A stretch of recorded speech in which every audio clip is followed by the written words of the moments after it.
Името ми е Јосиф Дамјанов и секој од вас кој што сака да постави прашање и да го одговараме, тоа прашање и да ги најдем одговорите на вашите дилеми, може да го направи користејќи го хаштагот #AskJosif, користејќи ги моите лични профили на социјални медиуми, може да ме најдете како Коуч Јосиф, а истото може да го направите и на броевите на телевизија Телма.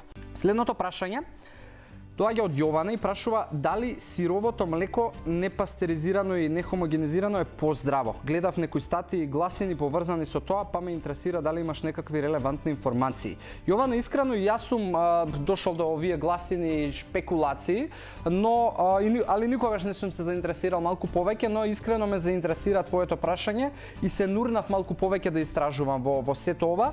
Најдов неколку, тоест не неколку, доста научни студии кои што практично зборуваат за ова и она што го најдов дека сировото млеко па и не е најдобрата опција.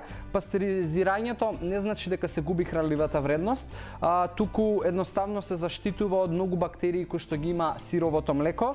Најдов дека не губи ниту од протеинската вредност млекото кога се пастеризира или хомогенизира.